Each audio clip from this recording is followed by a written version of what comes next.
Basically, this is the main page from which you will move into the different sessions and topics of the world training. Basically, this one you have the first tab, which is the preparation and reading resources. By clicking on it, maybe I won't go right now, but you will see it. You might find materials that might be useful for you. It has been subdivided by topic, like a general, shelter, settlement, and wash, and each folder has some readings which we consider kind of essentials and others recommended to read. I'm sure you are all already familiar in seeking for these kind of documents online. This is just a suggestion. There are plenty. You might find that some of them might look like not really appropriate for the kind of a training, but it's not, because the aim of this training is also to help you to see perhaps the issue of site planning from a slightly different perspective. Then you have a tablet. I hope you can see the pointer of my mouse, which is the assignment. We are working on to give you some assignment, and I will come back to this later. Then we have the introduction session. We have, which has been done already, you can find all our contact details. And here we have a tab which is for questions and comments. So you can put questions and comments here live in real time, or they will remain here. So it's useful for us so we can have a look at them and for the next section. So it's quite important for us. So keep posting, don't be shy. Even verbally during the session itself with the chat, but just open up. As I was saying to the previous session, now the rules between us and you is kind of, we are the trainer and you are the trainees, but in a different context we will be colleagues. So really we are kind of easy guy like you, so don't feel shy to ask any question and so on. So I will move to the session 1. If you click on the session 1 tab, you will be directed to the page which is dedicated for this session. And what you will find is the PowerPoint presentation of the day. You will find a material for the session of today. And I'm going to talk quickly about this. This is the wrapper for the design of an emergency settlement, a refugee camp specifically in Ethiopia, which I have done some years ago. Normally, I have taken the decision to put suggestions and stuff that I was directly involved, so I have a perfect knowledge of what I'm talking about. So this is the case. This is a camp which I have designed in the beginning together with Andrea, so he knows us very well this site, and give you a kind of good insight about the kind of approach and methodology which has been used for design of this camp. Then we have a tab which is related for a pool. We're going to have a pool today, and this is it's an indication, it's an indicator for us to understand your point of view, and which is helpful for us even to find better tune for the next sessions. Then you have a tab for participant assignment. We will go to this later. And then you have a tab for the comments of the day. So this will be related to what we are going to talk about today. While the other one on the main page was general comments for the world training. I just go quickly to the participant assignment, then I will go back. So you will find here for now just one of assignment for people with a technical background. We are still working a little bit with assignment for non-technical trainees, and because 11 of you have no technical background, so we have to find a little bit a different kind of task. Here you have a file which is the tutor allocation. It's an Excel file. There are all the participants, and for each participant you have a trainer to deal with. This can be done during the coaching session, which will be made available basically every day according to the program. You have the one for this very day and Thursday, if I'm not wrong, so just 2 days. So you can contact me via mail, via Skype, and then you can contact Fares, you can contact Andrea. So just have a look at it and see where you have been allocated, with whom you have been allocated. So I think this is it for now regarding the Padlet. I don't know whether Joanne and Andrea, you want to add something? Fine. I think Joanne. I don't think so. Did you go through the readings to explain the readings? Not particularly in details. I mean, just to explain that there's recommended and then there's. Yeah, Sorry. I have spoken about that. I Yeah, mean, we yeah, can okay. have a look at it together. When you click on the Padlet with the readings and the resources, basically he'll have to. We will keep updated those along the training. You might find a document here with some links that you might have a look, and you have, and here you will be directed to Dropbox folder where you have this folder. You're going to have general, just to make your example. And in the general, we decided to put here the PDF of Engineering in an Emergency, which is a very useful publication. And I'm pretty sure that some of you knows this publication. If you don't, you have it here. You can have a look. This is not the most updated version, but still absolutely very valid. Then we have a session for settlement, where you have a kind of what we suggest as an essential reading, which is kind of important that you have a look at it. And then you have recommended, which are different kind of files. And as I said, this kind of reading may offer you the occasion to think a little bit out of the box. At least this is the goal. I hope this is going to happen. So going back 1 second to the reading, probably you have also something for shelter. So you have essential and recommended. With the shelter, this is not actually a training on shelter, so we didn't put that much, but something that we thought was kind of pertinent to the idea of a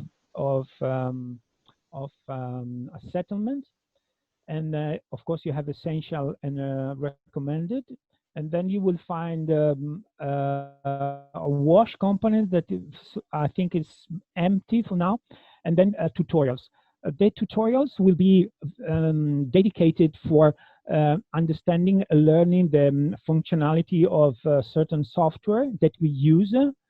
I just want to clarify that we are not proposing these softwares. So basically, these are just the software we are used to work with. Is just a way of sharing. Then it will be up to you whether to decide to go for them or to choose different kind of software. It's not a problem in itself. The web, I mean, you can find plenty of these softwares. And for example, in Italy, when I work in Italy, I have a software very, very good, but the interface is in Italian. So it's very good, very simple. You can do a lot of stuff. Well, it's not that simple because, but anyway, it's something I definitely cannot propose. So the tutorials is going to be a list of links that you can click, and you will be directed to the video. I think that's it for now. I think we can basically start. Guys, are you ready? You feel okay?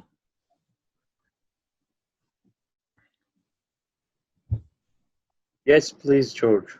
Yeah, okay. ready. Okay, cool. Excellent. Yes, we are ready. Excellent. Very well, very well, very well. Okay, let's start with the presentation. This is, as you know, is a emergency shelter solution and enhanced protection condition for newly displaced person in North Syria. This is a site planning training, and the process to assess and design emergency settlement. It's very important that we talk about the process and we understand that there must be a process for designing as properly as possible good emergency settlements. Okay, and this is the first part. Before starting, we would like to make you a kind of simple, but not that simple, can be tricky question. So I would like to know your opinion. It just is an opinion. It's not, we are not testing your knowledge. No one here is testing the knowledge of anyone, okay, please. It's just a way to interact. So, and also we are learning session by session. So in your opinion, we would like to know from you, what's the difference between shelter and settlement? We keep talking about shelter and settlement, but do we know what's the difference? Do we know how they are linked to each other? Do we have a clear idea? So as a first friendly task, just to do warm up a little bit, we are asking you to think about an emergency settlement and try to list elements related to shelters and elements related to settlement, and put them on the session 1 Padlet questions.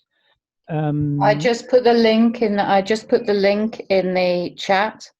So I've literally just put the link to that specific participant contribution page. Okay, that's so you can click on. So if everybody clicks on that bottom link in the chat, you can access the page for participant contributions and leave your notes. You will see that there are some from the morning. From some people in the morning. You click on the if you want to leave I think we did some of this in the last session. If you want to leave a comment, you click on the pink plus symbol in the bottom right hand corner, and then just type, if you put your name at the top as well, please, that would be great, of your contributions. So we'll do that for about the next 3 to 5 minutes. Just please put and I'll write the question as well. Giorgio, what's the question again? What's the difference? What's the difference between shelter and settlements? And if they're linked, how they are linked to these two words, these two aspects of our job. I would like to add, if you can put in the subject of your post your name, it's better. So, okay, perfect. I see that you're putting your name. That's perfect. So we can see.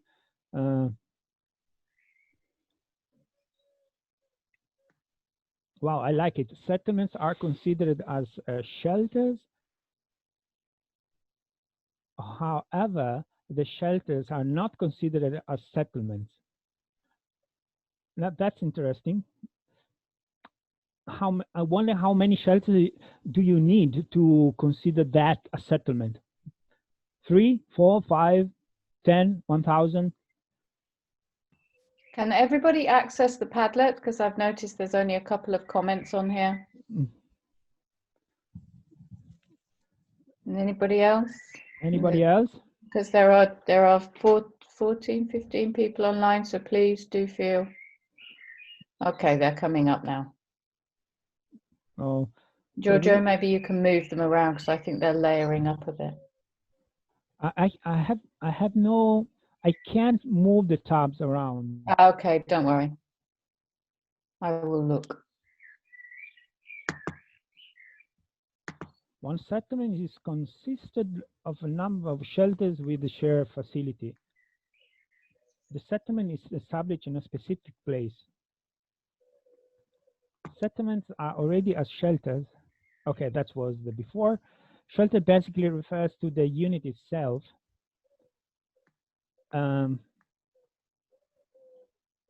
Okay. While settlements are like compounds, the groups of people residing.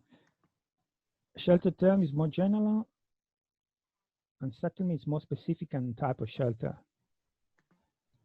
No, it's okay. I mean, we don't have to rate them. Please keep posting, even if I'm talking. And there is quite a lot we could say about this. I don't want to take too much time. Personally, I mean, I like to think about the settlement as the body, and the shelters like, or the organelles, the part of this body, and they cannot exist without the other one. So this is just a very, very, user-friendly interpretation. But we will come back to this. We will come back to this. I see somebody is still posting. Arawan. Very good.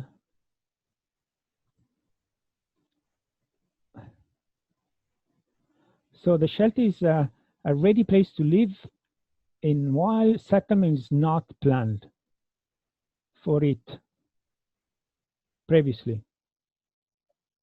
Okay. I think yeah, we really need to plan the settlement, because if we might simplify the issue, the settlement is the container of the shelters, and we have to have a good container. So otherwise, the content will suffer. Excellent.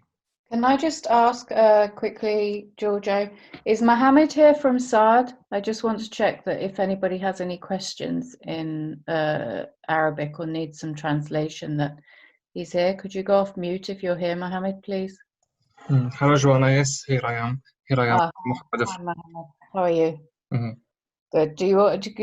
Can you just explain, could you just quickly explain to everybody that if they need any help or they need something to translate, then just to message you, and then you can stop Giorgio and just intervene and translate. اوكي اصدقائي مرحبا، تحياتي للجميع. هون المطلوب منا مثل ما شرح هون انه نكتب الفرق بين الساتلمنت والشلتر في الرابط اللي بعثته جوانا من شوي على الشات. في حال اي استفسار لكم ممكن تبعتوا لي على الشات لنقطة معينة حابين تاخذوا فكرة عنها اكثر، ممكن اوصل الفكرة للمدربين هون. شكرا. اوكي, it is okay, Joanna. Thank you. Thanks, Mohammed. Sorry, I'm sorry, I just entered the room with you. Can you send the link again? I just entered the room because I was at another meeting. Sorry for being late. Yeah, I will just I'll just add it again because I don't think you will have seen it. So I will add the link to this Padlet here, and then I will add a link to the main page. So it's just there now. Oh, thanks. Thank you so much. Link to the main page, no problem. Okay.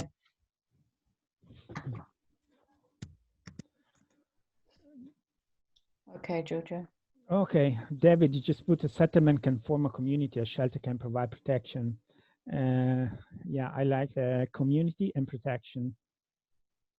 It's like a group of herbivores that when they're close to each other, they feel more protected. I like it very much. Okay, no, I like that you're posting quite a lot. That's okay. There is someone has not completed his post, an anonymous, on the top left of the screen, on the bottom left of the screen. That post a word which I'm not understanding. There must be a typo, and I don't know if the guy. Can you please put your name on your post in the subject so we know who you are?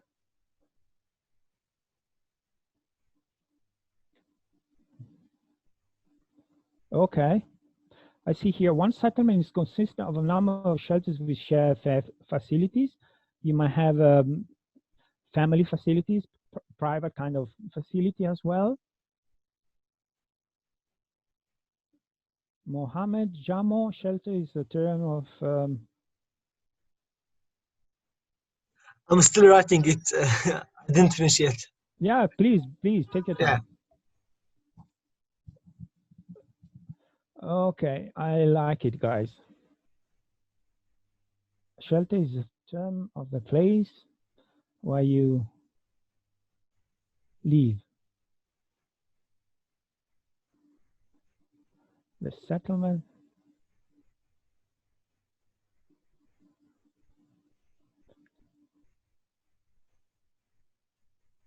The settlement is a sort of shelter. It's a big shelter. Settlement is the shelter of the community. So, okay, excellent. I mean, we don't have to rate these posts. They're just comments. All of them are okay, and actually, all of them are providing useful kind of inputs. And I hope that you will take the chance, perhaps, to go back on what you wrote at the end of this training and see whether you think in the same way or you might add something to this post. I will carry on because we are already at. I will start again with the presentation, and I go quickly to the page where we were before. So you have posted, and now we can proceed. So basically, how should emergency settlement be designed? So this is the big question for the world training. And we have selected three elements. Of course, the first one, you have to be standard compliant, which means you have to be concerned with rules. We don't have to invent anything. There are rules we can take from, and these rules are very useful because ensure we do these settlements with minimum standard of quality, which we cannot avoid of taking into consideration. And then standard compliant might be, we might refer to the sphere standards, we might refer to the UNHCR standards, we might refer to different kind of standards, but it's very important that we are aware that there are standards and we have to comply with. Giorgio, may I add? It's very important also to refer to the strategy of the country. We have in Syria a shelter strategy, a wash water strategy, and in this strategy you have also rules that we have to consider. And those are, I would say, more important than the rules in the UNHCR standards or sphere standards. No, excellent. This is definitely a good point. Normally, in every operation, every country has, through the cluster, if there is a cluster, or through the leading agency, it's normally develop a shelter and settlement strategy, and so the people can build their own, make their own site planning based on this strategy, which is an agreed document among all the concerned organizations. But as a second point, is it capable to make the best use of the available urban and environmental related characteristics and resources. We cannot fight, we cannot go against the land itself and how the land is made and composed. Basically, we have to be smart. We have to work in symbiosis together with the environment. And this is not just an ecological value, but in order to make a settlement more efficient, that can consume less, can cost less, and it's less costly to design them. And later we will see how. So this is, first we have to be concerned with the rule. Here we have to be smart. Then the second one is having the people at the center of the design cycle. This is very important. If we comply just with the standard, we do military camps. And in most of the cases, we do military camps actually for various reasons, which sometimes are beyond the control of the site planner. But as a site planner, definitely we have to put an effort. So really having the people at the center of the design cycle. So we have to be human. So because basically we are designing the environment where the people will live for a certain period of time. So be concerned of the rules, be smart, but be human as well. So now I'm going to show you some samples, some examples of emergency settlements worldwide.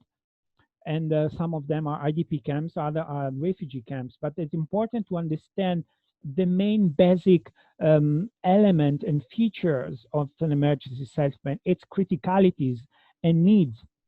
So let's start with the mesh. Mesh describe the structure of an emergency settlement. And the structure is the core, is the backbone of the camp. If the structure is not properly done, all the other organs, all the other parts of the body will be affected by this. This is a pact. This is an aerial view from a refugee settlement in Bangladesh. It's kind of immediately easy to understand that this is over squeezed, this settlement. I mean, there are barely spaces for movements. I wonder whether an ambulance can enter this this settlement. I wonder whether we can improve it by including new infrastructure like a sewage system, a drainage system, or whatsoever. So you understand that for one reason or another one, maybe they didn't have space, they had a lot of people to accommodate, but the outcome of the process is very fully packed settlement, which focus mostly on putting the shelters together. There is no space for anything else. And this is a big dilemma if you want to carry out activity within the settlement itself. This is a completely different one. So we shift from something which is very squeezed, very packed, to something which is very spaced. And is it a good thing? Is it not a good thing? Even this one is not an ideal scenario. There is a lot of distance between the shelters, within the group of shelters, the communities. We have a huge kind of space, which is supposed to be a road in the middle. They might walk a lot to get to the nearby facility under the sun. As far as I can see from this photo, there is just one tree. There is no shed all around. These people over here, they have plenty of space, but nowhere to go for socialization. Then we have a completely different kind of settlement, which I call like a city-like. You are looking at the Zatari camp, which is a famous refugee camps where Syrian refugees are hosted in Jordania. As you can see, is a huge camp. We are talking about around 75,000 people, probably more now.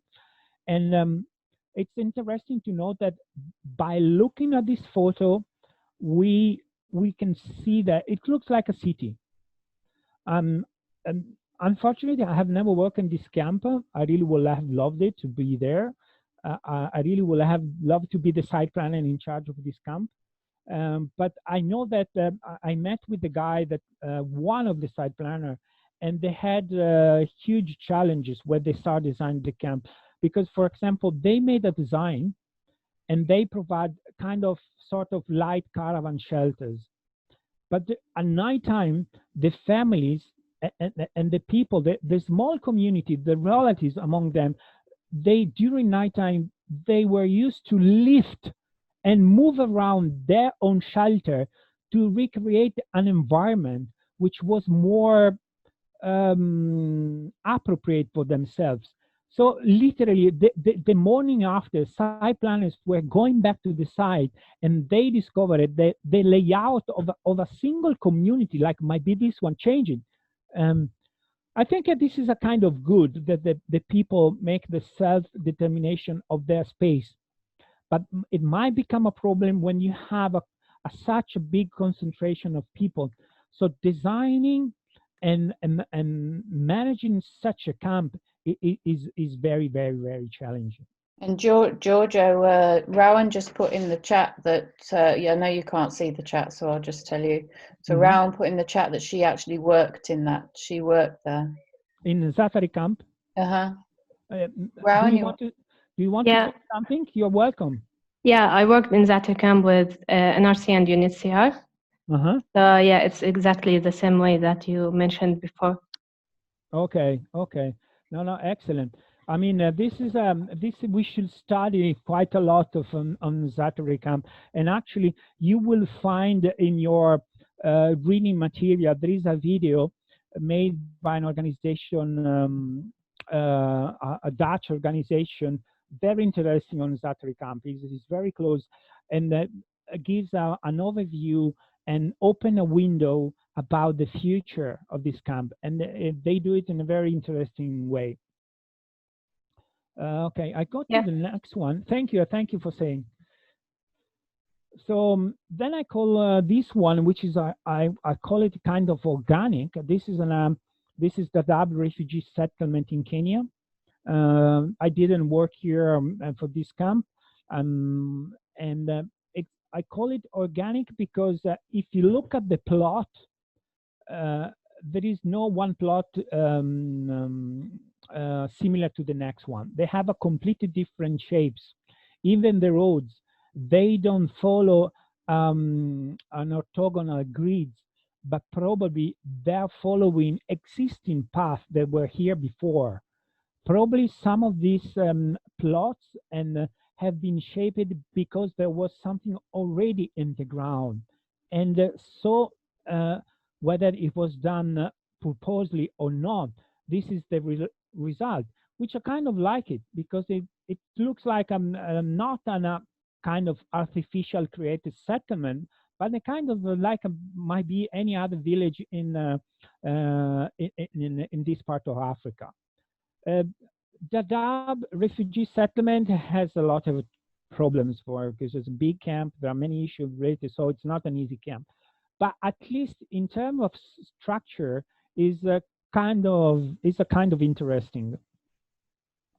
Maybe we might take the chance, few seconds, to ask you which kind of experience you have with the emergency settlement, which type of emergency settlement. Rawan, you said you working in Zafari camp. Excellent. Anyone else? Which kind of settlement are you used to deal with?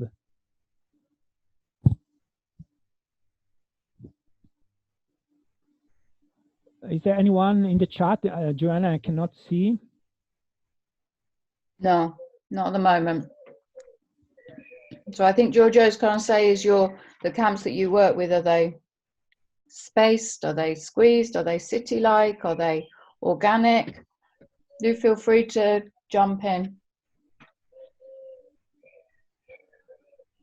Okay, in that case, I might carry on. Okay. No one. Last chance. Okay, no problem, guys. This is what I call pragmatic. This is a typical UNHCR style camp, whether we like it or not, but that's the way it is. It's important to point out that site planners very often they have not free of the design the camps as they wish. There are many constraints, time, who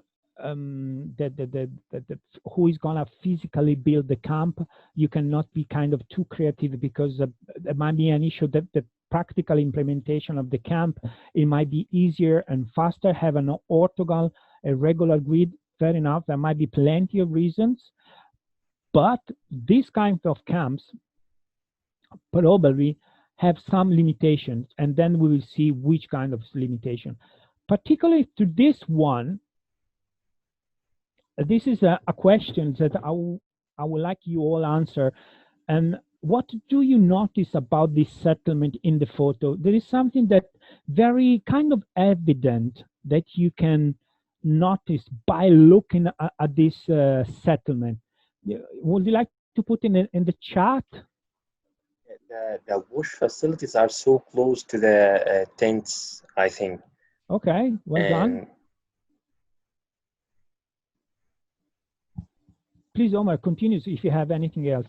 Yeah, I think the space between the latrines and the, as I said, the wash facilities and the tents is so so small, so should be like a little bit bigger than this space. Okay, good point. And Mahmoud says in the chat as well that the latrine conditions are better than the shelter conditions itself. Very well. I can add one thing. I'm not sure if Omar mentioned this. For the child-friendly space, I think it should be more accessible from the tents like behind the front line. So maybe it would be like kind of street or something to be accessible for all Black children in this camp. Okay. Okay. Mahmoud, you said latrines condition better than the shelter condition. Very well. Okay, anyone else? Points taken for the child-friendly space, which was, I'm not sure whether you are referring to this structure on the background. Were you referring to this one?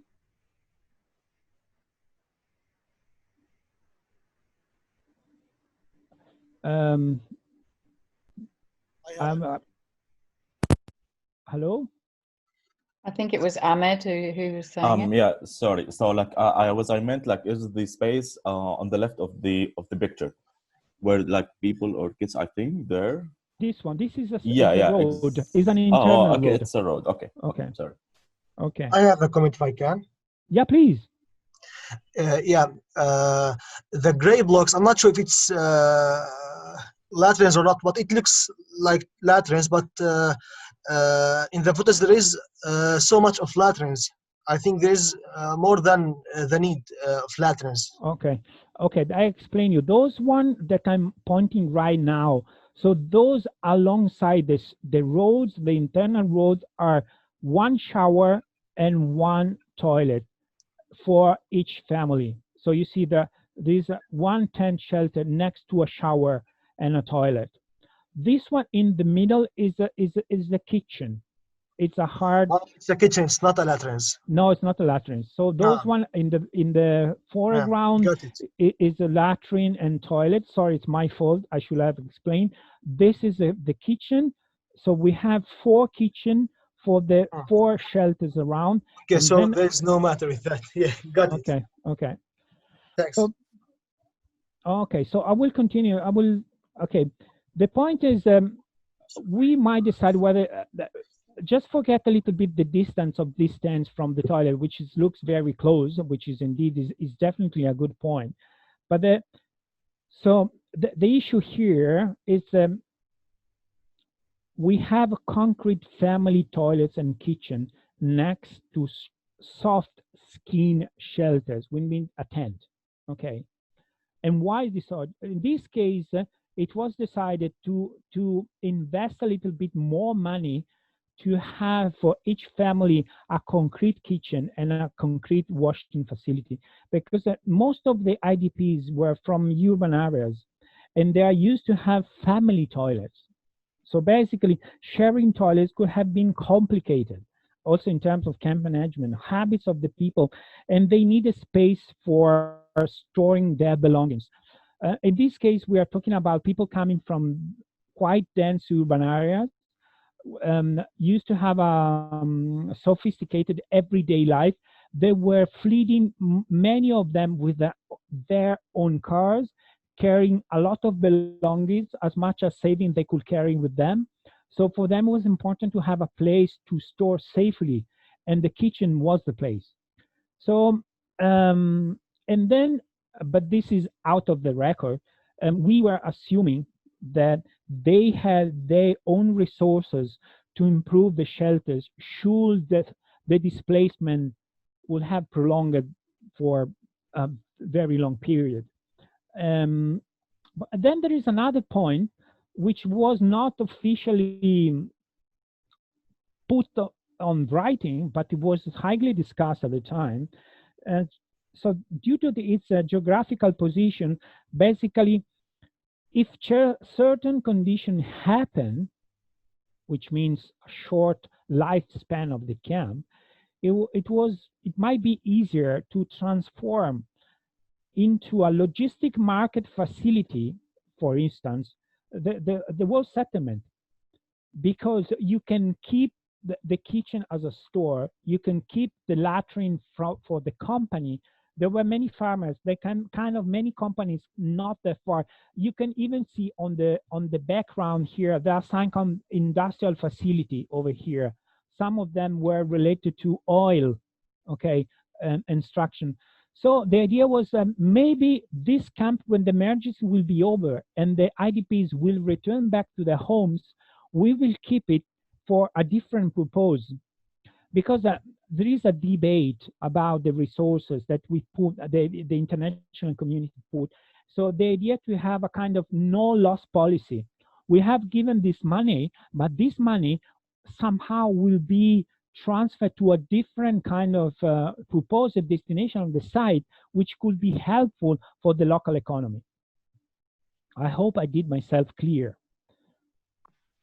So I also says we can save a lot of space by allocating a shower and toilet for each family within the shelter if it is concrete, which is about 40 meters square.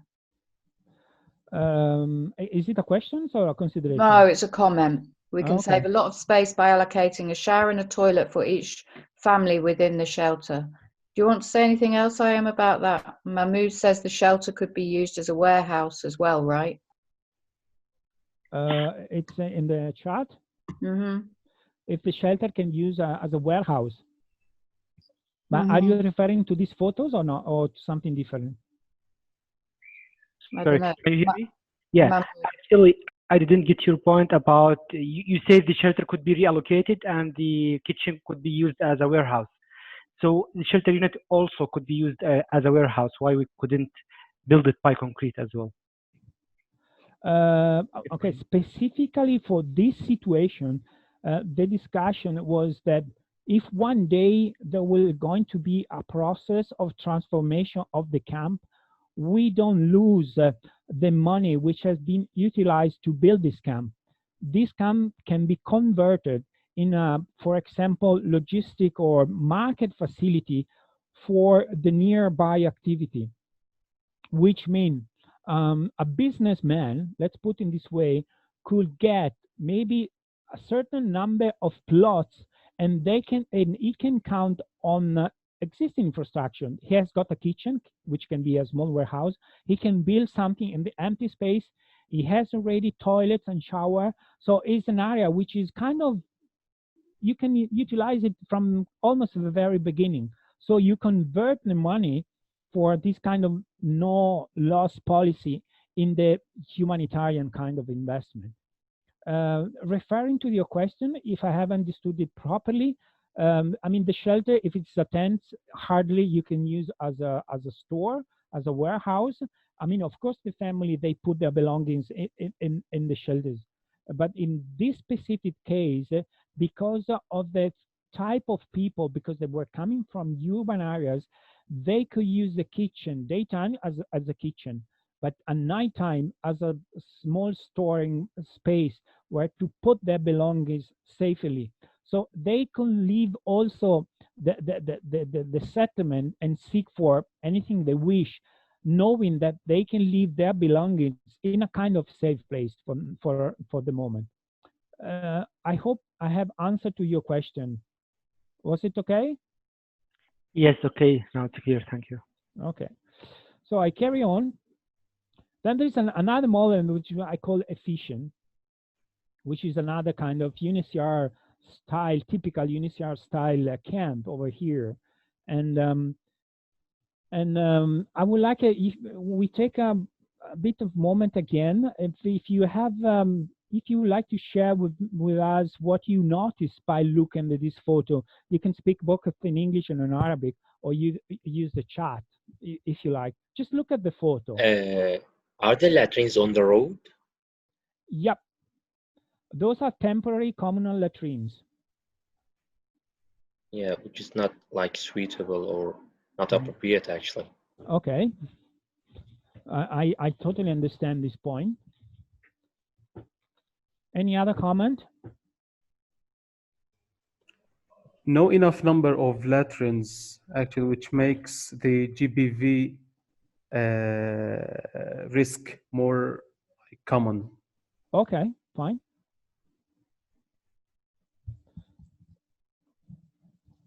Anyone else? The space on the left side is using for what? Because it's empty. This was supposed to be an education facility. You are looking at the very initial stage of an IDP settlement.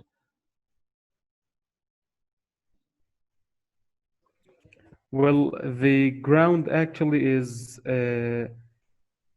is not graveled, so I think also the facilities roads are not provided here. Okay. No, that's fine. If you don't mind, I will carry on just to say some comments about this one. I mean, I would like you to notice some aspects. First of all, the camp is big, as not huge. We were talking about 35,000 individuals. So when I saw this kind of camps, I thought there was more. I mean, the land is pretty flat, so no big deal. So it was kind of easy. I mean, the soil that you see where the shelters have been pitched is the natural soil. In a later stage, we were used to put gravel. The roads were literally digged in the original soil, and this was also to create a drainage system in case of mass rain with a lot of rain, and which might be the case in some part of Iraq in some certain season. Here there was an existing facility which was not destroyed during the war, so we simply squatted it and we use it as a warehouse over here. So we could count, because we had to do it quickly, very quickly, this camp. So the idea was to be very engineering mindset. So we start to coordinate the front loaders. We created the grid on the line. We made the roads first. We have immediately created the drainage system, the culvert. Here on the background, you see some kind of hills. Over here, there is a river. So we managed immediately to divert the water, the outflow towards the river to prevent any flooding. So if you can count on a massive mean, like was the case, we have tens of front loaders working simultaneously over here, because also we had very limited amount of time. As a position, as you can see, is kind of isolated from existing urban setting. So you see in the background over here, there is a city and a kind of village. Over here, there is another one which was very small, but the people over here are kind of isolated. On my sorry, on my back, there was an empty village, but completely destroyed by the war, so it was not usable at all. So this camp was kind of isolated from any context. And despite they were the same people, they were not foreigners, but they were Iraqis, they had very, very limited interaction with the surrounding, and this was definitely an issue. So this is a kind of camp where you have to set up very quickly, because you have people fleeing and you have to host them. I continue because we are a little bit late. So basically, the way we design an emergency settlement determines its capacity to be safe and stable and capable of hosting families and individuals for an uncertain period of time. And then it comes to time. Yes, because when it comes to time, to emergency settlement, we are called to design settlements that are meant to last for only a limited period of time, but eventually, and in most of the cases, unfortunately, they will last for years. And the inhabitants will not remain inactive. They will work. They will try to improve their condition. In some cases, the people might decide that they will stay there forever if the government allowed so. But so even if we design an emergency settlement very quickly, we cannot avoid thinking what's going to happen in future to this settlement. Always think about it. It's kind of important. Then I would like to express my comments regarding this. This is a settlement which has been done close to Idlib, and perhaps someone of you has worked on this settlement. I don't know, but I'm wondering whether this kind of settlement is too squeezed, too packed. It looks to me like a geometrical exercise. So this is not the site planning we should aim for. Probably it responds just to our geometrical organization and perhaps standards or results indicator. In my opinion, what is completely lacking over here is the human component. Okay. And then if we look on the top, look at the shelter, because it's funny, because I can see some solar panels, which is okay. So they had a certain care for the sustainability. But if you look at the layout, what is the space for? This kind of narrow corridor in between two shelters. Of course, in that wall, there is no windows.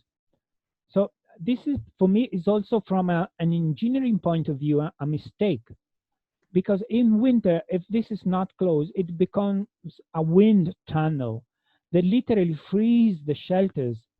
or perhaps will end up as a place where the people will dump stuff because where they don't know where to put it. And also, and from hygiene perspective, someone might argue from a protection perspective. So maybe there were not any other option. Maybe there were, but I'm kind of tend to think that there might have been some option. Khaled has said in the chat that it's environmentally harmful as well. Yeah, of course, because probably you had to, I see a kind of bush or small forest on the left side of the settlement. So you had to use front loader to razor down all the trees. And but we will come back later about the issues of the trees in a settlement. So we have prepared a sort of animation. What if? So I hope everybody can read this one. This is just an example. Don't take it as the law. It's just a way to discuss together. For example, if you look at the green colors, you can see the family plot with in the middle my tent. In this case, is a 20 square meter tent. So by thinking what might happen in the future, so should the settlement last for long or for years, probably the people will start to build their own shelter. So the idea is maybe to work with them to see whether an L-shaped shelter attached to each other might be a point. Why? First of all, you share these middle walls. You must say is good or not, but it means that this shelter, comparing to the previous one, to these shelters, will be warmer in winter because they have less space to how do you say that in English, to for the heat to disperse, because this is going to be a hot wall for both the family shelter. Might be composed by 4 rooms.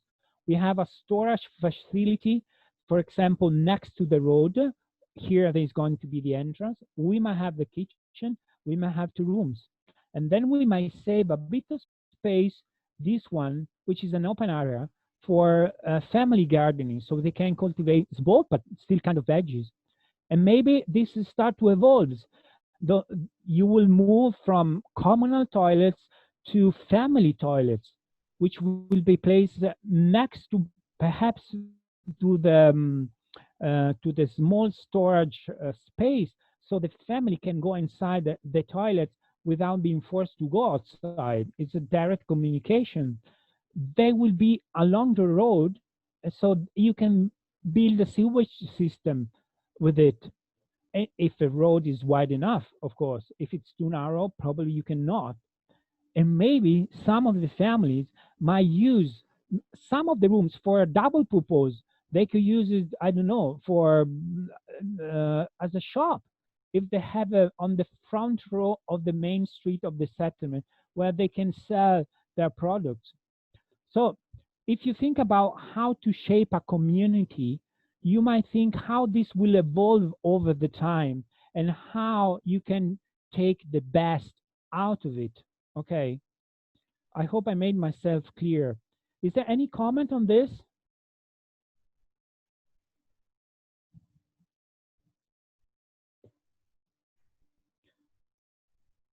Because I have a question.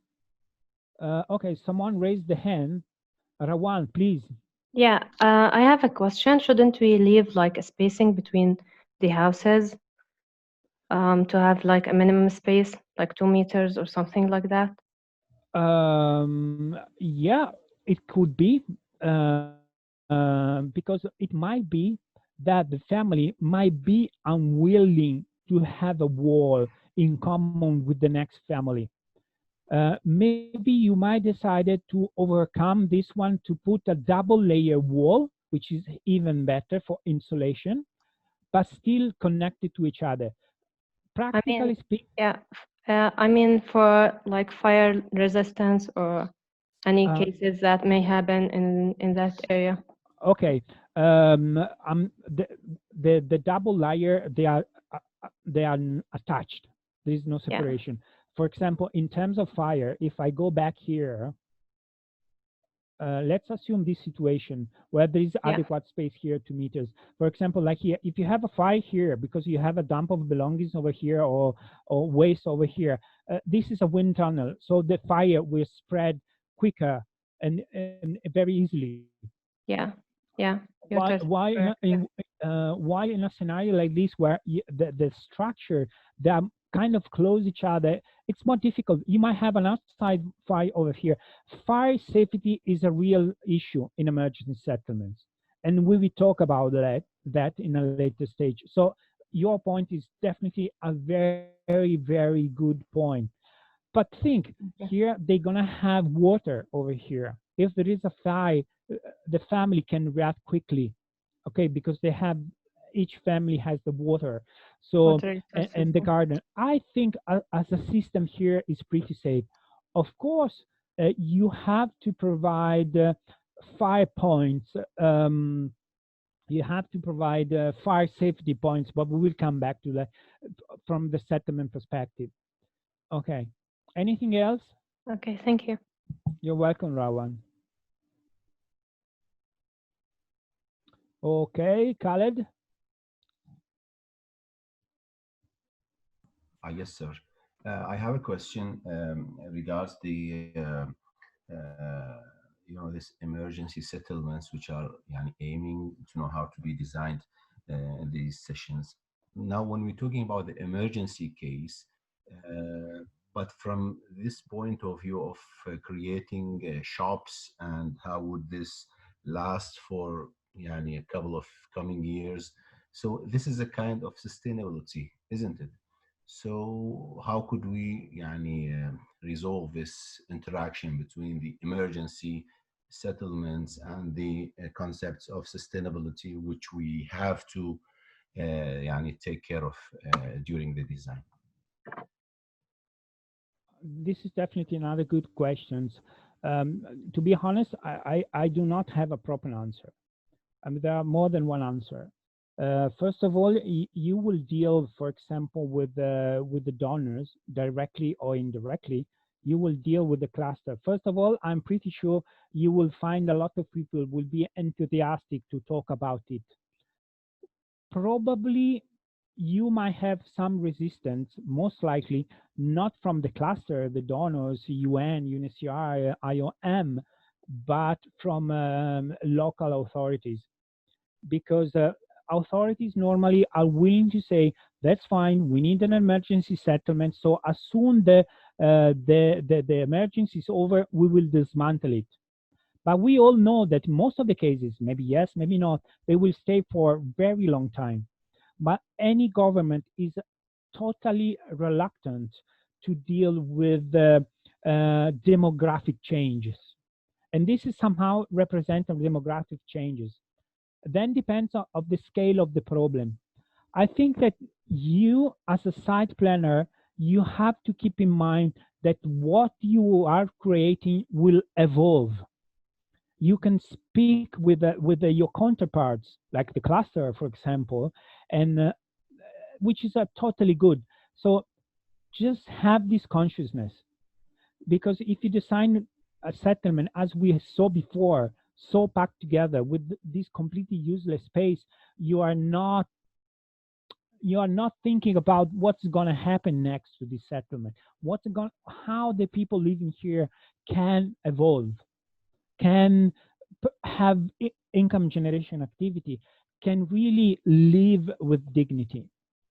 I hope I have somehow answered to your questions, Khaled. Okay. I think we are pretty late. There is someone here telling me to speed up. I will speed up, but then here I put you this layout lacks of taking in consideration something very important. What is it? I will respond for you because we are running out of time, if you don't mind. The problem is this one. The problem,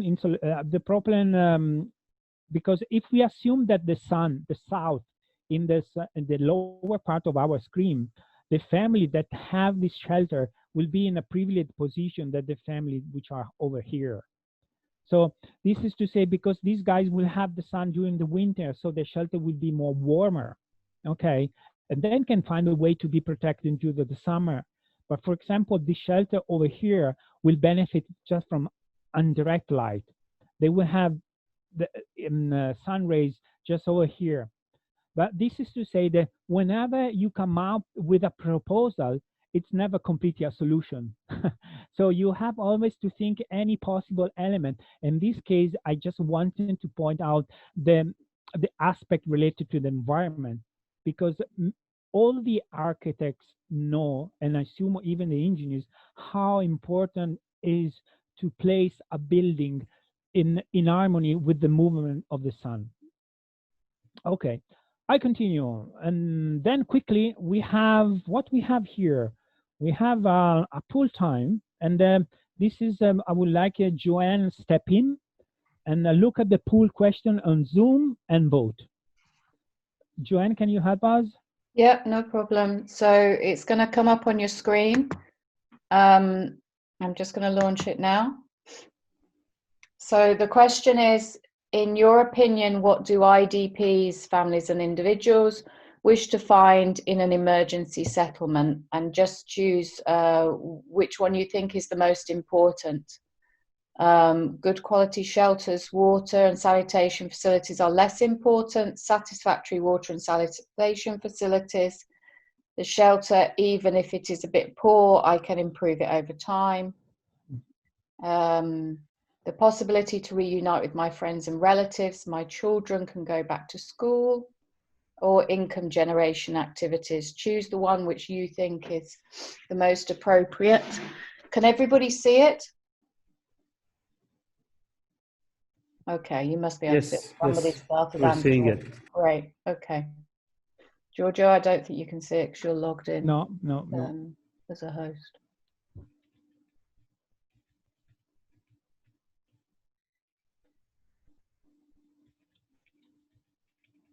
It's anonymous, so don't worry about responding. There's no right or wrong answer.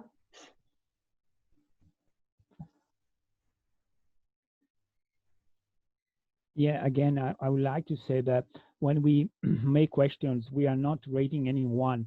It's a way for us to work together with you. And regarding this poll, in the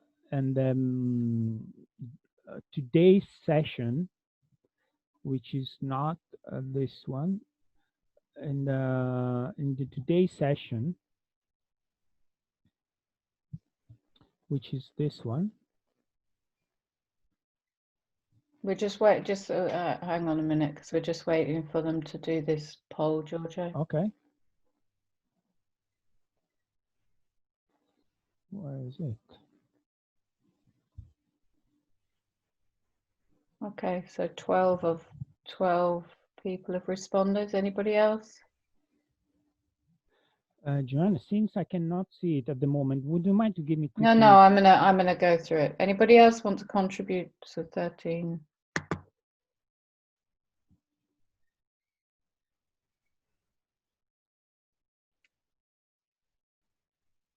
I'll just give it another 30 seconds in case there's a couple more people or not.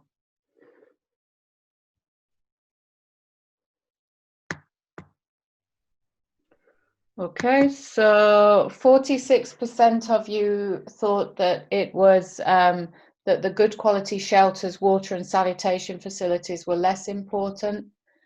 31% of you thought that satisfactory, am I sharing the results? Yes, I am. 31% of you thought the satisfactory water and sanitation facilities, the shelter, even if it's a bit poor, but you can improve it over time. And none of you thought about reuniting with friends and relatives, and the children could go back to school was the most important thing. And 23% of you thought that income generation activities was probably the they want to find that as well. Okay, excellent. Oh, well done. Thank you, guys. We have no time at the moment. We are running out of time, but we will come back later to this one because we will keep recording all of this and it will help us also to come back to certain topics in future. Okay, excellent, very well. Person-centered planning. So the process to design an emergency settlement is just an engineering exercise. If I put the question, probably the answer is no. So the point is, who are we working for and why is this is important? As I was saying before, who is our client? Our client are children, because in the large majority of daytime residents and children, in the large majority of daytime residents, the large majority are children, women, and aged. And maybe during daytime, the fathers are going outside seeking for income generation activities or whatever else. And very often the mothers have to leave behind their own children and they remain alone. Sometimes the community they organize themselves, but the residents who is actually leaving the settlement for the most part of the moment, there are children and aged people. And so we have to think about this one. And there are actually specific training on courses on this kind of issue, but we cannot deepen them too much right now. So if you look at this photo, you have seen many times this kind of a situation. There has been a little bit of rain, and this family here on the left, they have water outside their shelters. We might say it's a minor problem, but they have to deal with it every single time, every single day, or at least every day there is the rain. Very often the people and the children particularly, they wear sandals, flip-flops. They don't have proper shoes. Okay. And then in this case, I mean, despite the settlement itself, of course, it's basic. It's a true emergency. But this is happening anytime. Emergency settlements as such, they get ruined, they get damaged very easily, very quickly, even because we cannot make reforced and conquered streets. We don't have the money to do that. So we have to come out with different kind of a solution. This kind of technical solution, very often, they get ruined quite easily. So they need maintenance. Maybe you have the resources to do that. There have been operations in which we had the chance to pave the roads, but this is an exception. Another one is youth. And this is a part of is in an age which is very sensitive in this kind of, because maybe small kids, they have their own child-friendly space, they have the schools, but teenagers very often in this kind of settlements are left alone. It's important to think about spaces and how the spaces are related to social bonds. This is definitely very, very important. And they have to socialize probably in between the shelters, or sometimes they cannot go outside. There are some protection issues. So we have to think that what we are creating, whether we like it or not, is a kind of village, it's a city. That's it. And then there's this photo, and the question is, what's the main need of the population residing on this settlement? So just quickly, just by looking at this photo, what do you notice? What would you say they might need here? Anyone you want to put in a chat? Raise your hands, whatever. So people have said spaces, security, private spaces, social spaces. No, I mean, I'm glad that friendly spaces. Yeah, I mean, the concept of space, having space to do something is coming out, which I like it. I totally agree with that. I mean, the space to enable the people to carry out their own stuff, their own business, their own social bonds is very, very important. It's essential. But here specifically, if I might say, it's all the dishes on top of the shelters. Almost every shelter over here has a dish on top of the shelters, and probably they're gonna watch the TV, but probably they want also to remain updated about what's going on. So my question is, have you ever thought to include a media center in your design? where residents might find a useful communal space for socialization. It doesn't cost that much. If you have done a very good design, you will have some savings, and you might say, well, why don't we build up this environment? Please take it this way, because I'm trying to provoke you. I'm to say, is there the space so that we can think a little bit differently, a little bit out of the box, and put in something which might be useful for the people living here? I hope I made myself clear. Any question?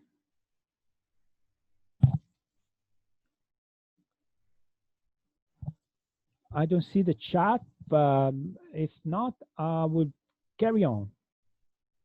Shall I? Just one point I would like to highlight, because of the donors' requirements, sometimes we are like focusing on the basic needs. For that, we are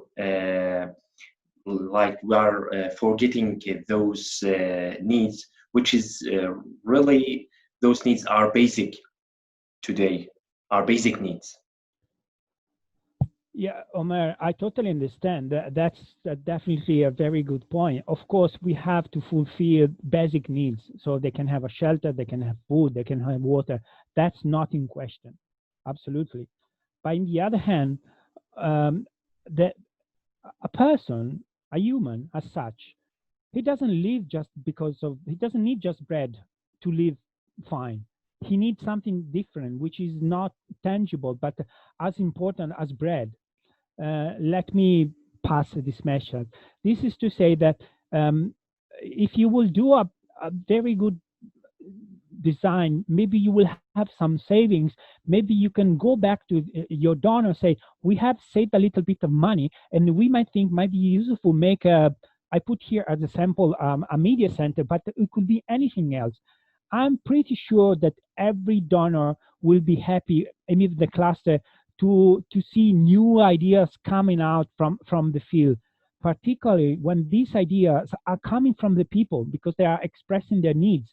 And so there is a very social involvement, participation on this, which is fundamental. Just to quote you a sample, I did years back, I included in a huge refugee settlement an ecological park. I put a park with trees inside, with benches. We had some savings, so we decided, from one hand, that there was the issue to preserve the environment, but in the other hand was the issue to have a natural park, a eco park within a refugee settlement.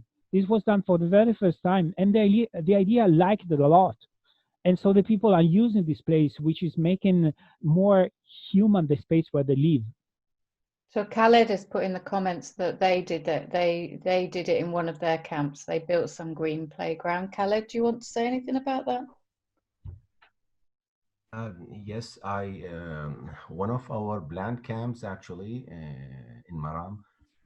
After a while, I think 1 year or later, we constructed a green playground for football, for this kind of thing. Yeah, it's similar to the media center which you have spoken about it.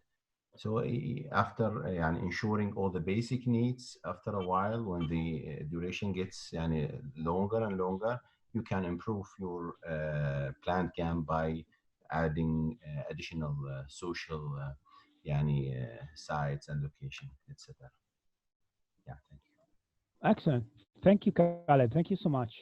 Giorgio, maybe Well just very short, can I add? Can you Please hear go me? ahead. Yes, I think the message here is just that in the planning phase, at the very beginning, you don't know exactly what are going to be the need after 1 year, but it's very important to include in the planning open space for socializing without giving them a name for media, for green, but at least the space has to be included. And also it has been to be different. It has to be different from a playground, because playground, we know we are going to use it, but the social area, at the very beginning, you don't know what type of social area you need. So that's why it's important to put the space, and then later you can put a name for what. Okay, excellent. Thanks, Andrea. Okay, I think I have to carry on because we are very late. And this goes precisely on what you said, Andrea. So you have a mind map over here, which try to summarize a little bit the site planning approach. Of course, as you can see, that an emergency settlement, to shape up an emergency settlement, there are different kinds of levels and elements. Of course, there is a technical and a design component, which is itself made by settlement itself, the shelter, the infrastructures. But the emergency settlement need resources, and somehow this can be linked with the way you design a camp. If it's not too much consuming, if it doesn't need too much resources to be maintained, there is a component of camp management. There are other kind of components which are related to protection, to the activities, and above all, there are the inhabitants, because they might need a kind of being involvement and participation. They need social bonds. So they probably need education. Of course, they need support.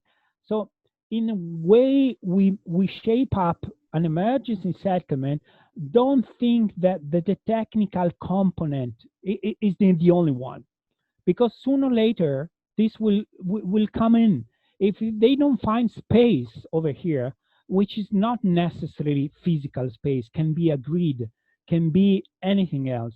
But we have to enable the emergency settlements to fulfill the needs of all these guys. So if we wish to avoid marginalization, we have to start from the very beginning and put in all our capacity to favor social strategies within and outside the emergency settlement.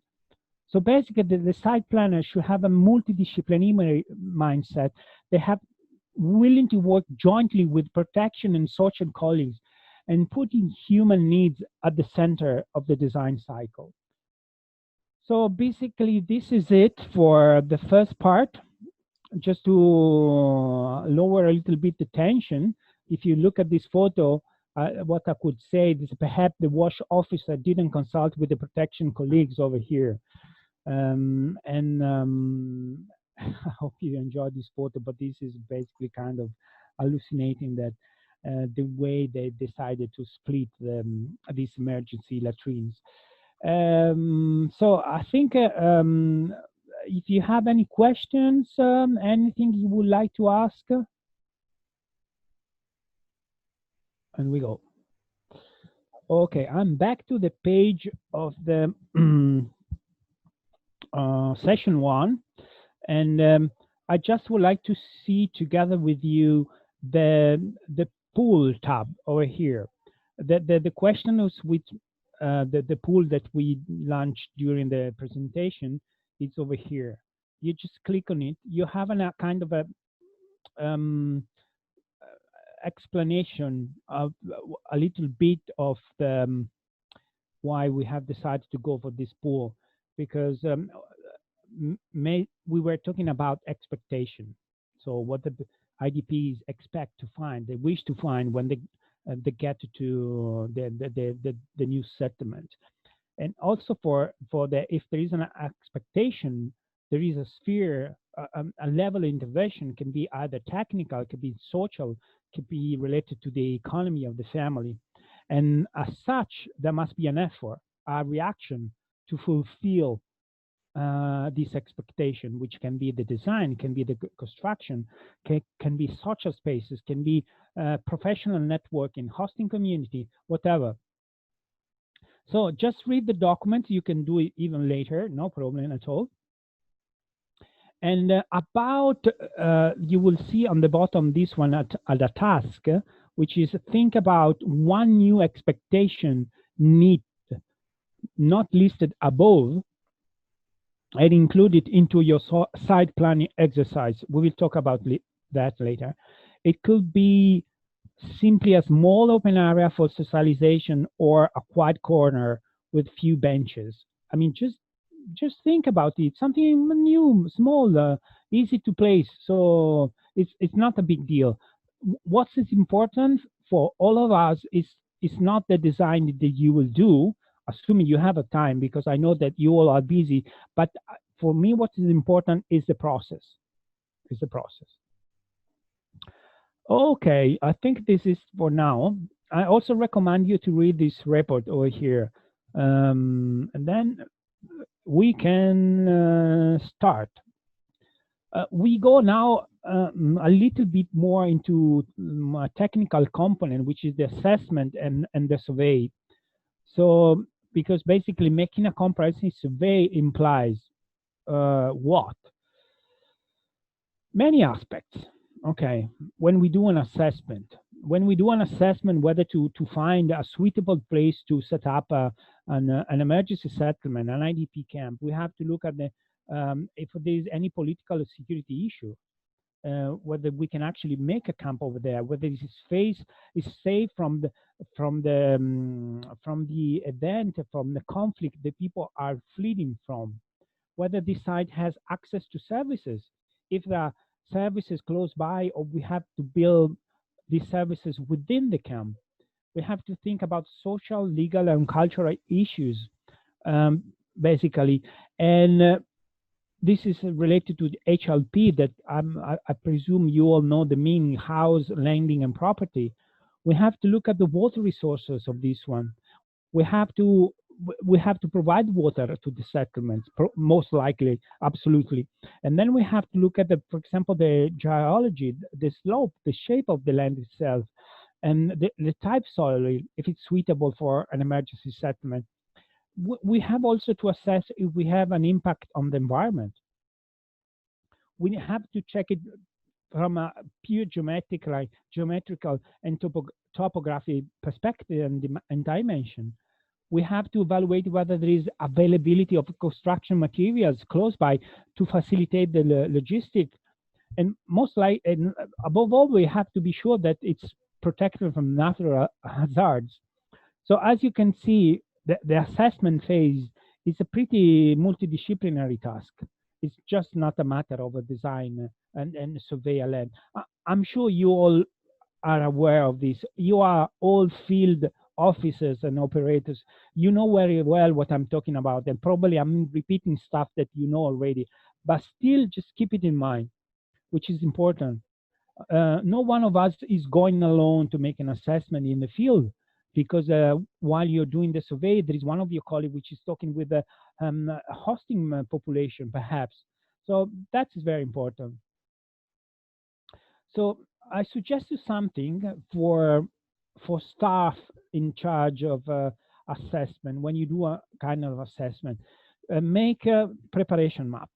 I think it can be very useful, because give you an overview and a better knowledge of the place you're going to work. So, for example, this is a sort of a preparatory mapping for an IDP camp, again in Iraq. So the camp itself is going to be here. Is this one with the black black lines, which is basically attached to an existing village. And it's important to understand what's going on all around, because this might give you indication how to design your settlement, whether you need infrastructure inside or maybe not, because they are outside and are enough close. For example, here we have a riverbed, which might be an important element of also that to take in consideration. Here in the south we have a refugee camp. Here we have another IDP camp. So here we have a big city, which is Domitz in the north of Iraq, in the Kurdistan region of Iraq. This green dot is a university campus. Over here we have a road which connect the village and the ID camp to one of the main road. Here we have a direct access because we have the road. Over here we don't have it because there is a river. There is no way to cross it. But this make you understand better from a generalist perspective your assessment. You go in the field that you know already something. My suggestion: not go there without no information. And you can get this kind of information simply by looking at the satellite data. Then we have to how detailed should be a technical topo survey. In this scenario, like this one in the photo, we should be able to rely on a very well done survey to avoid time consuming and costly works. And of course, without mentioning erosion and erosion concerns over here. Of course, realizing an emergency settlement in a context like this one is very, very challenging, very difficult. And you have to rely as much as possible on really detailed survey. Otherwise, you go blind. Or otherwise, you have to go step by step, work in the field, adding one shelter next to the one. So, but if you have an emergency ongoing, it's a very difficult task. Then we might say that whether we have the time to do the survey or not, but we can talk about that. What about this? This is another refugee settlement in Bangladesh. As you can notice from, first of all, you notice it's a huge, very big settlement over here. And the land is very hilly, full of valleys. And if you cannot rely on a very detailed survey, you will do a lot of mistakes. And if you do mistakes, you waste a lot of money and you cannot afford. Because if you made a wrong road, you have lost money, you might not have that money available still. That's why it's important. You can use, in these cases, because there are no trees, a drone might be a good option that can give you a very, very good feedback. If you have to go for a total station, it might be more complicated, more time consuming, but if you have a total station, go for it. But understand that using a total station to survey all this land, it takes ages. You have any comment, anything to say? You want to raise your hands? You want to put something on the chat? I don't think anyone, so I carry on. Good surveying with a total station. The point is this one. This is a survey which I have done for a settlement in Kenya. So the point is that the surveyors must carry out detailed survey even when the selected land seems regular and flat. So because the designers must know the lands exactly. So you have to, for example, you have to build a very efficient and you have to also to save money as much as possible. For example, storm water outflow network. Knowing that over here there is a small depression might be extremely useful, regardless the dimension of the depression. Because if you have to deal with trenches over here, you have to lay the drainage or whatsoever, and you didn't know that here there was a depression, the cost for the realization of that infrastructure is going to rise. So that's why it's important not just to save money, which is important, because if you save money, you can keep this money for other activities, and the donors might be willing to tell you, yes, you have saved money, you are good, you can do a new youth center, for example, or a community center, or I don't know, whatever. This is definitely very, very important.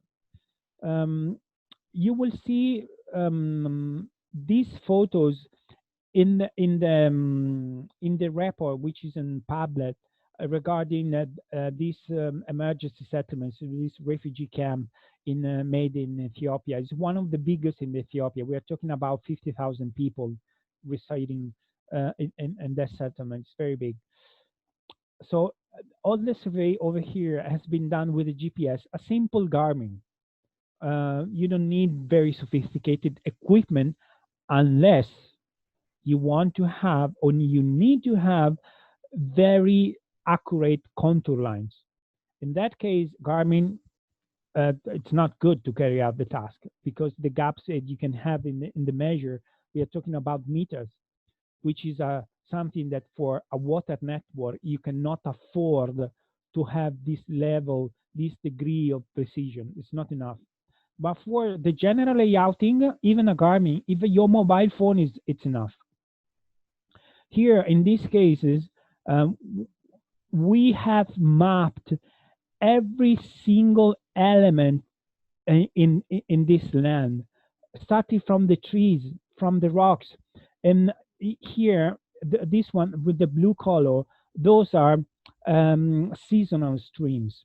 Those are kind of tiny streams which are full of water during rainy season and completely dry during the dry season. But we physically were used to walk inside them to have the path recorded on the GPS, so we could redesign precisely the path of the water course and being able to design accordingly to avoid edges, for avoid erosion. For example, this is the example of the water points. There was no, you know that when there is a water point, you have a lot of spillover of water, and you have to get rid of it. Otherwise, it will damage the road. So in this case, by placing the water point just on the edge, on the peak of this water course, we had at our disposal a for free drainage system. It was already there. But if we didn't have made these surveys as accurate, it will have been a cost. So as you can see, we literally walk around with our GPS, and we have even here designed and surveyed important part of the forest, which were particularly nice to avoid the cutting of the trees. The youth center over here was placed in between big rocks, which looks like a natural theater. It was a beautiful place. So we have adapted the design according to the characteristic of this land. Just to give you an idea, these are the kind of large boulder fields which this camp was vastly disseminated. So you understand that without the precise survey, we will not have been able to design such a detailed and such a cost-saving camp. This was fundamental. This is another slide which show you that I personally took the position with the GPS, trees by trees, of all the trees of this area, because I didn't want to cut them. The GPS is not so precise, but give you an indication where the forest is more dense and less dense. In that cases, we could place the school where the forest was less dense, and we didn't have to cut any trees. We had the chance to place youth facility. Sorry, just a second. Sorry, just a second.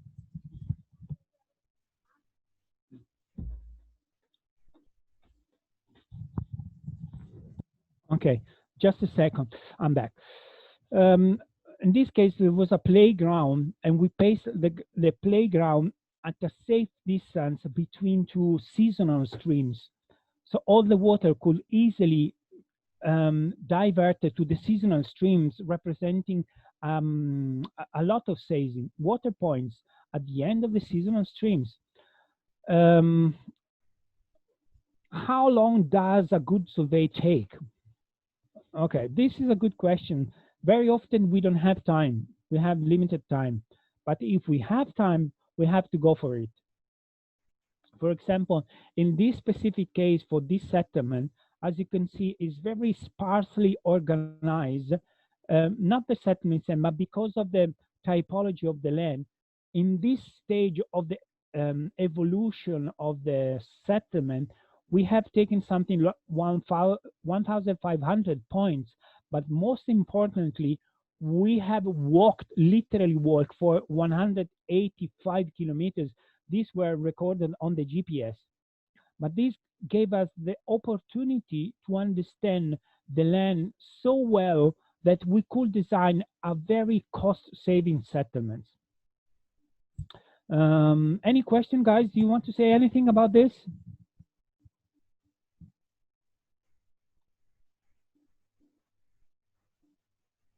Khaled, Ahmed, are you following me? I am. Okay. Yeah, all is okay. Yes, we are. We are. Okay, just express that you are alive, that you are following, that you are not sleeping and anything. All is fine, Doctor. Go ahead. Okay. So this is to say, let's have a look at the survey made with the total station. This is a piece of land for the setting up of IDP camp for Idlib, close to Idlib. My question is it well detailed? We are talking about more or less 20,000 square meters. So comparing with other emergency settlement, this is very small. So it's a small field, and it doesn't take that long to make a proper survey. So tell me if you believe that this survey, as you can look by this photo, is kind of enough to design an emergency settlement. Raise your hands and tell me.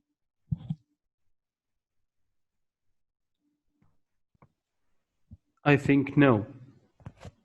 Why not? There is no sufficient details provided in it. Okay. Anyone else want to say something? Maybe the contour lines are a little bit not enough, because you can't take the elevation of the ground because it's a big area. Okay. Anyone else want to say something?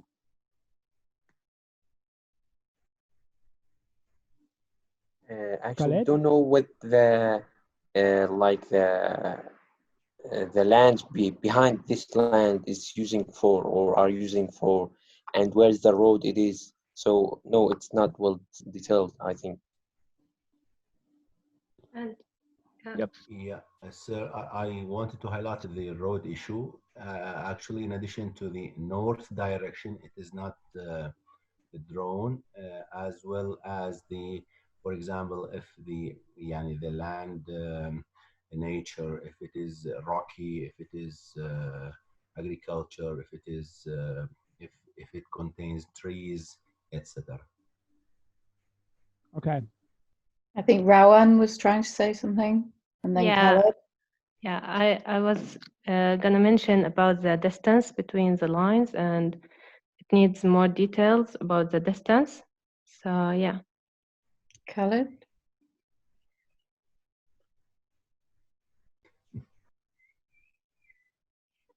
Khaled, did you want to say something? No. I have already spoken. Okay. Thank you very much. Okay. And then I am says it's better in the chat. It is better if provided sections and dimensions. Okay. Okay. Okay, guys. No, I agree with you. I mean that this is not well detailed at all.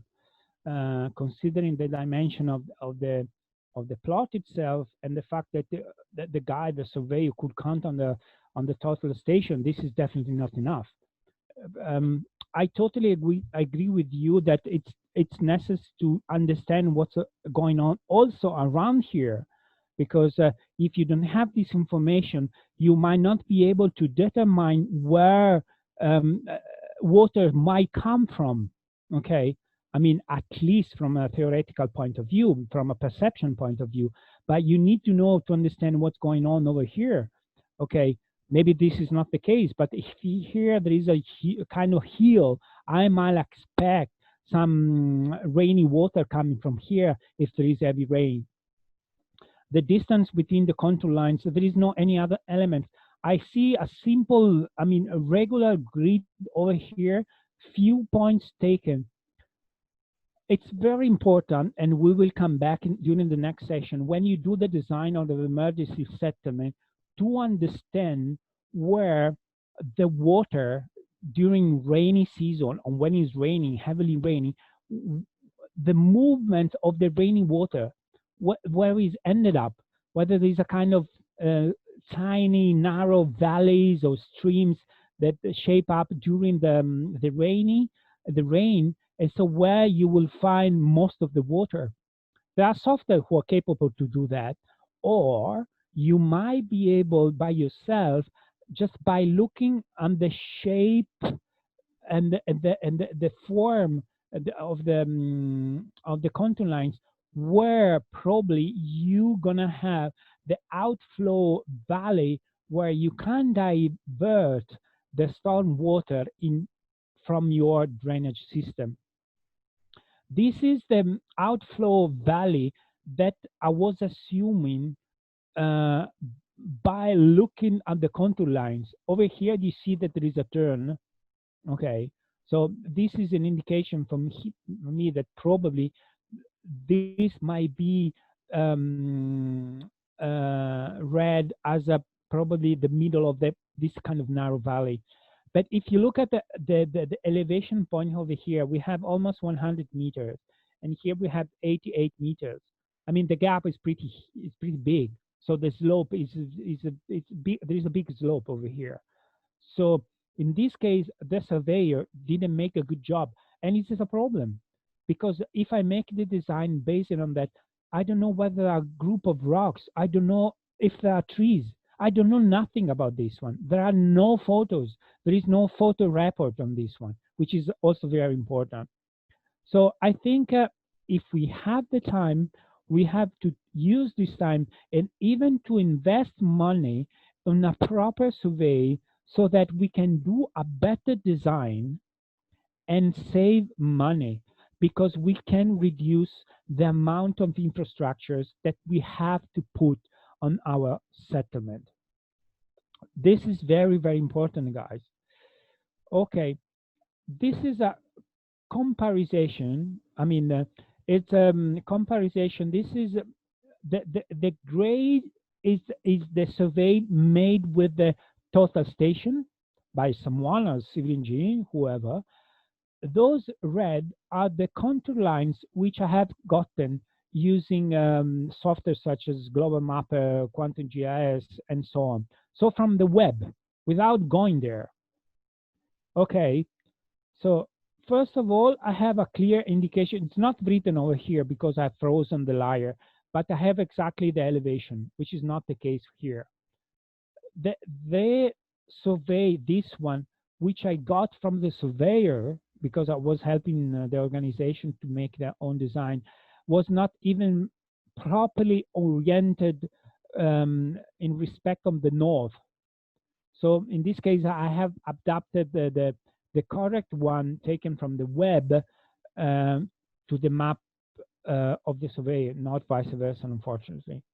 So as you can see over here, the black valley, which I have designed according to the contour lights made from the survey, is a bit different, but not that much from the one I got assuming the data from reading the data from the web.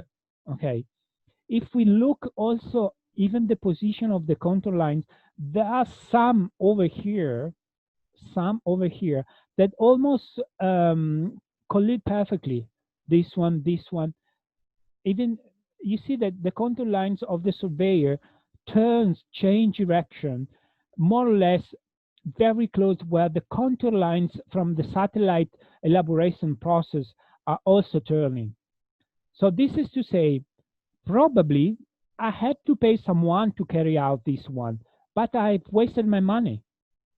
So I could have done the same survey based on satellite data without the need to go there. I'm not saying that's not necessary to go there. I'm saying that it's absolutely necessary to go there. But because if we go there, we have to conduct a very good survey, which is not the case over here. Everything should be surveyed. Then we might discuss whether we have the time to do that. We might not have the time because we have, for example, 1,000 IDPs knocking on our door, say, guys, we need a shelter, so you have to go for it. But in all the cases where we can afford to have a proper survey, go for it. In later session, myself or Andrea, probably you already know how to do that, will show you how to use the software to simulate seasonal streams, watersheds, to have a better understanding of the behavior of this piece of land when it's going to be rainy, for example.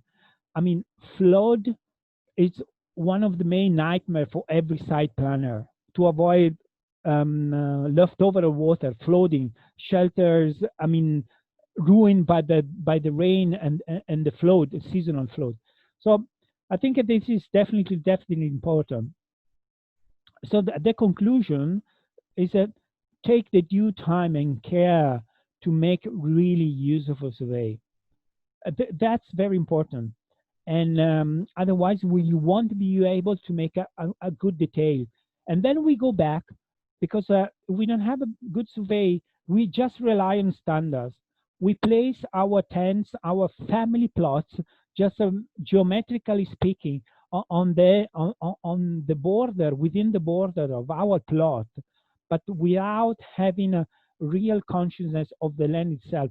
And when it's time to build up the camp physically, we're going to meet a lot of troubles and we're going to spend a lot of money for something that we have not taken in consideration because of bad survey. So I think regarding the presentation, this is it.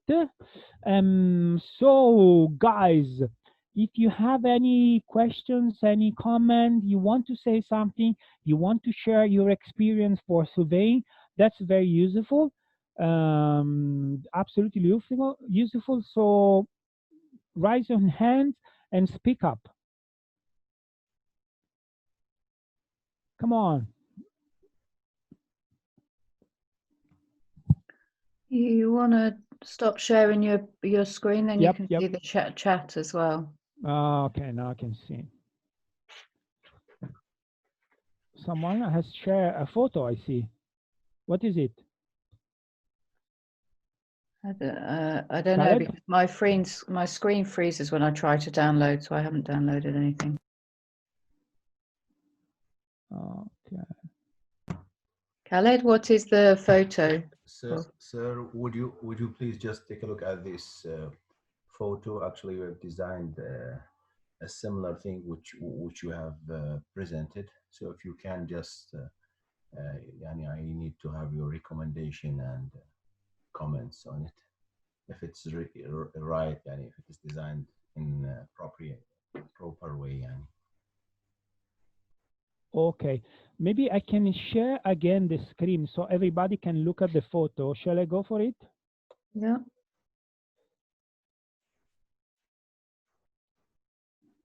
Okay, this is the photo you're talking about, right? Yes, sir. Okay. The green color, what is it? Roads, internal roads? Yes, sir. It's internal roads inside the camp. Okay, so this is if you can see the pointer of my mouse, I see probably this is on the bottom is the access road, and you're gonna have your settlement somewhere here, over here. That's correct?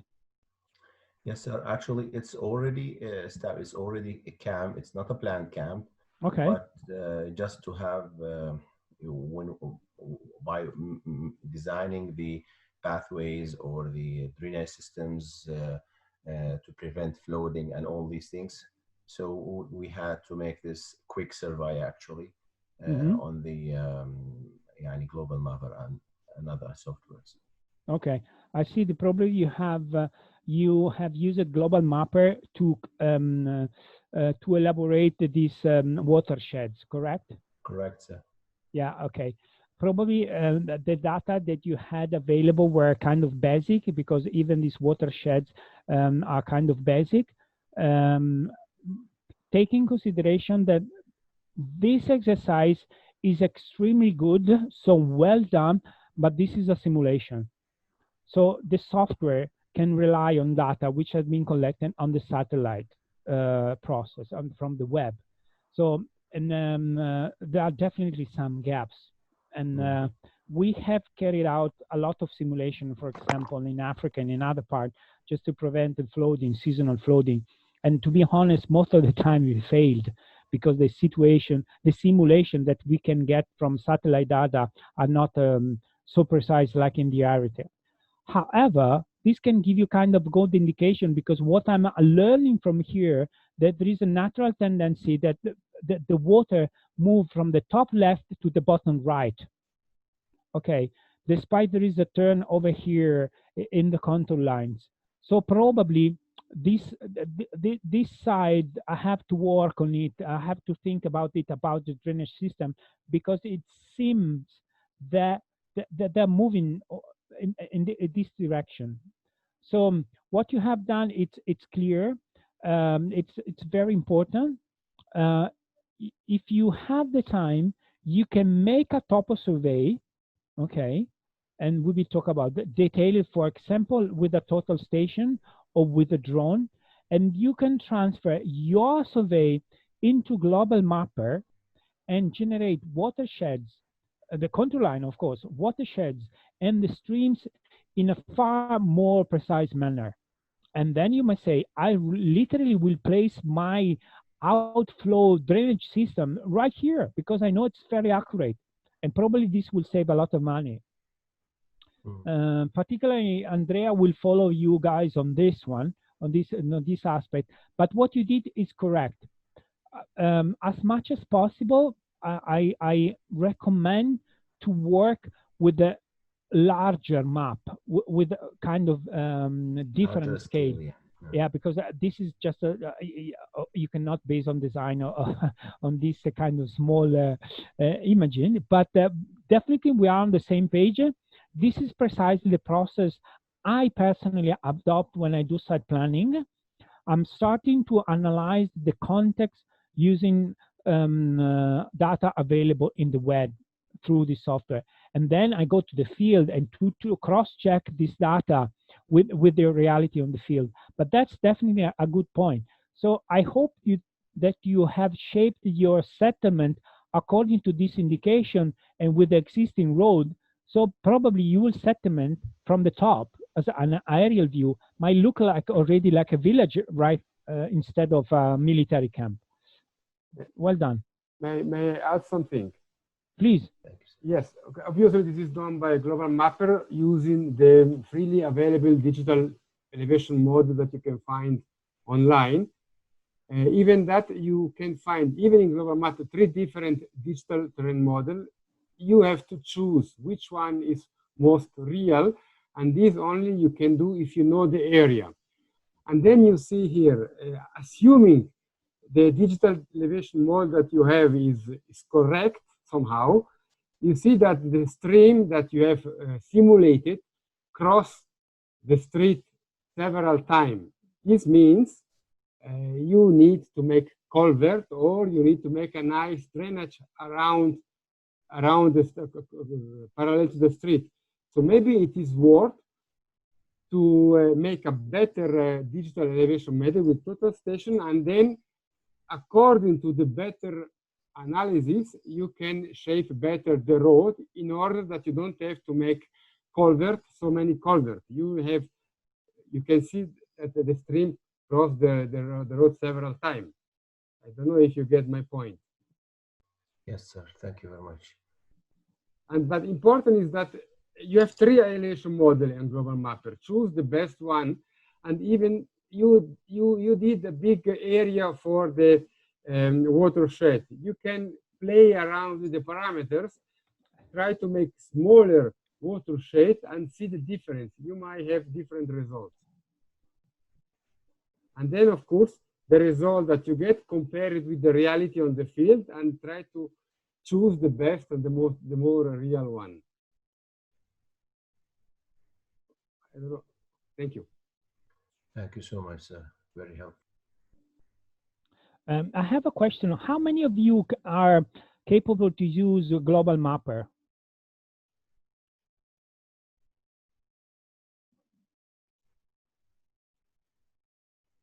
Guys?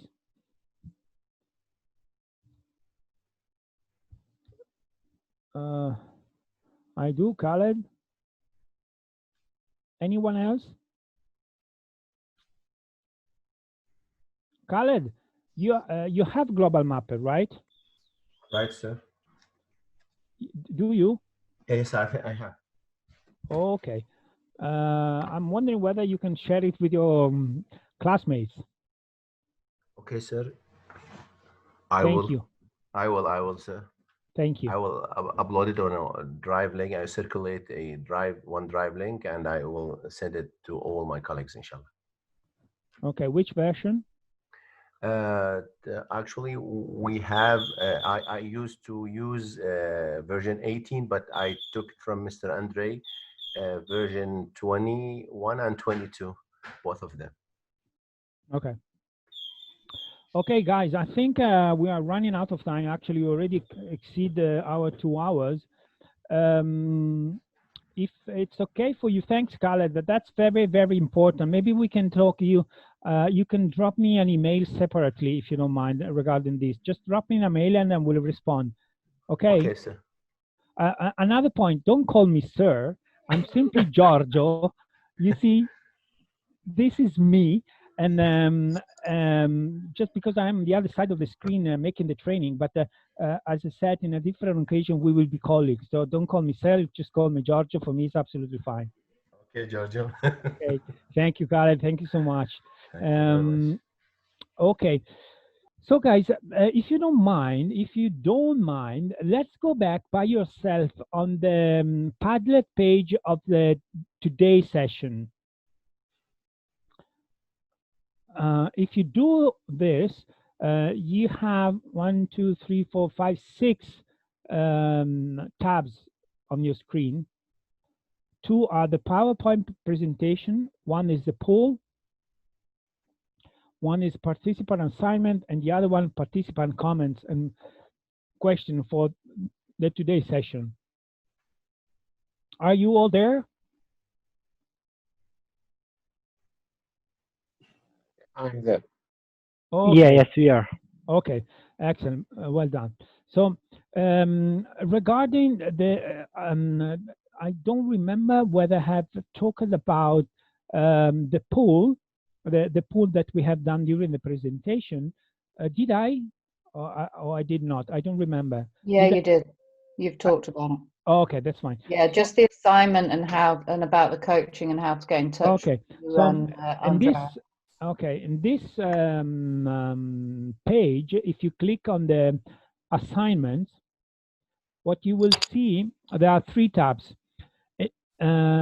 For now, we are going for an individual assignment, a technical one, and there might be soon a non-technical assignment because some of you have no technical background. Okay. If you click on the technical assignment, it's explain what we would like to do with you, assuming that you have time to do it, because I know that you all are very busy down there and you might not have the time. But again, for me, it's not an essential that you start using the software. I don't mind at all. For me, it's what is most important and to start to talk about the process and every single step during the site planning exercise, how you pervene a comprehensive design. So the idea is to invent an emergency settlement for 80 households. You have 3 steps ahead of you, which is identify suitable land, set up the emergency settlement, and justify with few but clear bullet points why this land is suitable. Feel free to refer to Sphere standards, UniSphere standards, or some additional supporting materials, and can be found on the link over there. If you have familiarity with Google Earth and other GIS software, get the GPS coordinates and you can communicate to us. Start thinking how to include into your draft, aside the most important components of an emergency settlement, which is shelter, walls, sanitation, infrastructure, blah, blah, blah, the expectation, the need that identified during the session pool. Okay, 1 pool. So if I go back, let's think out of the box, put something in your settlement which is not customary. So it can be a media center, it can be a place with some benches, it can be a tree, it can be a swing, it can be a swimming pool. Okay, we can invent. Okay, don't rush. Think about your task and seek advice from your trainers, which is myself, Andrea, and Fares, for those who are not able to speak Arabic. Okay, so you have time. You have almost 3 weeks to accomplish the exercise. You can use any software, whatever drawings. You can use your handwriting, just make some drafts and sketches. And for me, it's fine. Next steps, you will be communicated. The next steps will be communicated in the following sessions. Okay.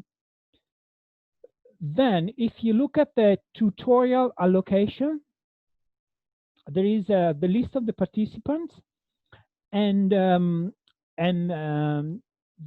name of the trainer you will deal with.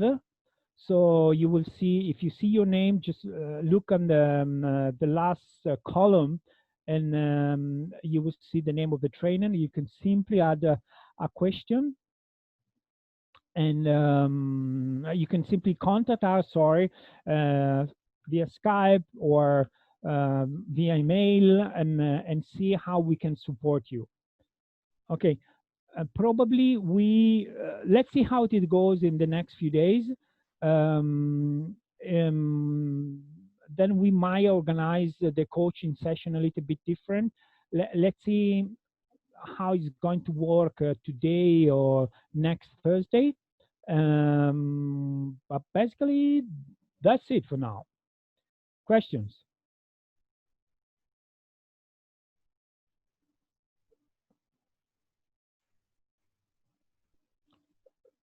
Super guys, you have any questions? Are you alive? Are you sleeping? Do you need coffee? Alive. Okay. Are you sure? Do you need? Can I send you with DHL a coffee or some adrenaline, something to make you awake? Yes, please. Okay. And put in the chat your address and. Okay, guys.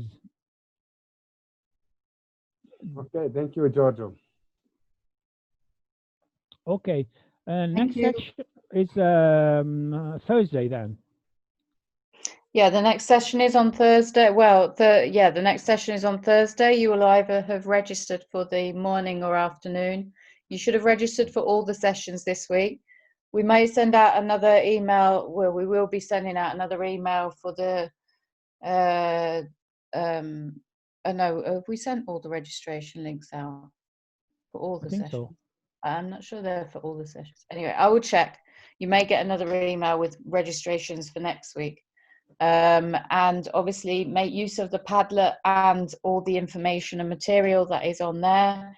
If you have any questions, Giorgio's email is on the Padlet, or it's also on the actual email that was sent out last week. Otherwise, we will see you on Thursday. And Okay. just I would like to add, I have recorded this session. It will be by tomorrow. It will be also on the web, on the Padlet, probably. It will be very long. I will try to cut out all the empty moments, but it's there. Okay.